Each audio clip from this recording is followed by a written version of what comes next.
Hello everyone, Mr. MegaManFan here with another edition of the Retro Hunting Adventures. This week it's sort of a mixed bag. I've got a whole bunch of different things that I'm going to show you, so let's get right to it without any further ado. And as always, thanks for watching.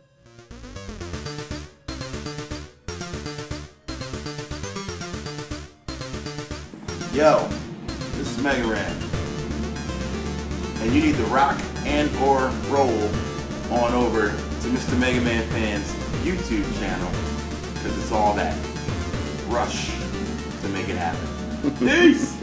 So let's start off the adventure this week with a package that I got in the mail, because right now retro hunting is easier to do by post than it is by going out, because it is freaking cold outside.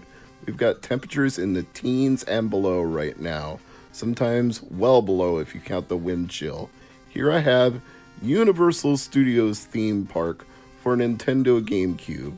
I got this for a relatively low price, and it is complete with the manual and disc, and it's one of the last two games on Peanut Butter Gamer's top 10 worst GameCube games that I still didn't have. I still need Bad Boys Miami Takedown. That's the only one that I'm missing. I did test the disc out after I opened up this package, and it worked fine. It's a terrible game. Woody says, don't play this game. But needless to say, let's move on. Next up, we have a package from Limited Run Games. Yeah, I know that's not technically retro, but it is old school in that they make physical games, which are getting increasingly hard to find in some cases. So props to them for continuing the legacy of making things in print form.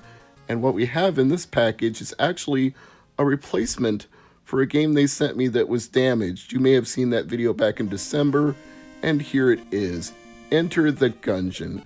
Thank you to Sarah and the customer service department for sending me this nice, clean new copy of Enter the Gungeon, number 1169. And now that I have one that's not crushed in the mail, I'm definitely looking forward to playing it. This game has gotten, I don't know if I'd go so far as to say rave reviews, but good reviews. It's one of those roguelite games where the generation of the map is always new every time that you play it. And now for my big retro hunting haul of this episode. When I did manage to get out in the cold, we got over a dozen issues of Nintendo Power here, starting with Tales of Symphonia. I got all of these for $1 a piece, so quite the deal. As you can see, Mario's on the front of that one that says Brawl in big capital letters. Here's another issue of Nintendo Power. This one talks about Resident Evils, multiple Resident Evil games. That's good timing given the Resident Evil 2 remake just came out. There's Wario with a Nintendo Wiimote. Good old Wario. Next up in the stack, we have, here we go, a 23-page Wii launch guide. So that dates when these issues are from, right around the time the Nintendo Wii launched. Gonzo Gaming with Chibi Robo on the cover. How about that for Nintendo Power? The next one features the Raving Rabbids. He's got a plunger and he's not afraid to use it. What's next in the bag? Let's flip it over. It's another issue about the Nintendo Wii. We came, we conquered.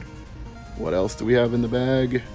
We have Castlevania Portrait of Ruin. That's a very nice issue.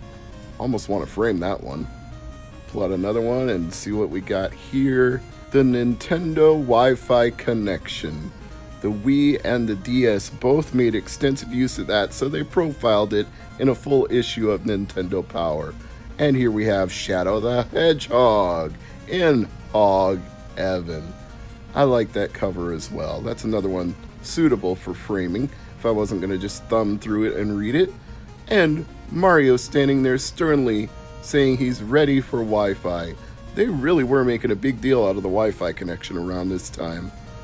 Here is another issue with Yu-Gi-Oh! On the back and the future of handheld games on the front with a nice Nintendo DS.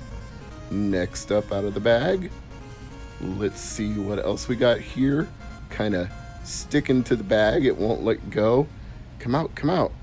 Ugh, I hate it when things stick to the bags. There we go. Killer 7 for Nintendo GameCube. Another fine issue of Nintendo Power for my collection. Now about 100 issues in total that I have, including ones that I kept all the way from my childhood. I also managed to get a Black Label Monopoly for $5, as you can see. Not the player's choice, greatest hits, whatever you want to call it. Not green.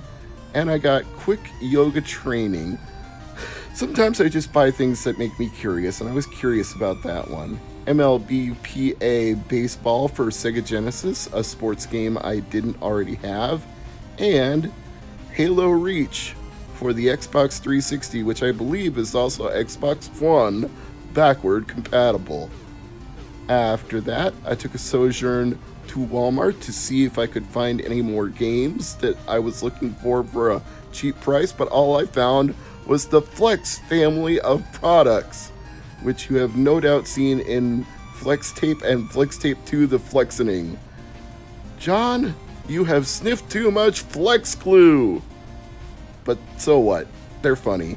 And Phil Swift, you are quite the macho man. Even if it's John saying so, I'm not going to disagree with him on that. But yeah, it just amused me to see all these Flex Seal products. Then we move on to another package that just arrived in the mail, helping me with my retro hunting adventures when it's too cold to go out to the store. Although this one was proving to be a little tricky to pull apart. I tried cutting it open with the scissors and it just refused. I had to actually tear into the package to finally get it to come apart and release the goodie inside, which is Finding Nemo for Nintendo GameCube. Again, a label variant. This one only cost me $1.40, and the disc was reported as not working, which I can confirm, but I already had a working disc, so I'm not unhappy because I wanted the label variant. And now we can look back in retrospect at all of the things that were featured in this video. I put all of those issues of Nintendo Power into a magazine rack. You can see them on the left side, along with some issues of Nintendo Force on the right side. And there's a stack of games that I picked up. Baseball for the Sega Genesis, Quick Yoga for the DS, Monopoly for the PlayStation, and an NFL game that I got for 20 cents in a clearance sale. That one was not originally part of the video, but there it is. And speaking of clearance, while I was at Walmart, along with all the Flex Seal products, I found this Joust for just $5. As always, thank you all very much for watching.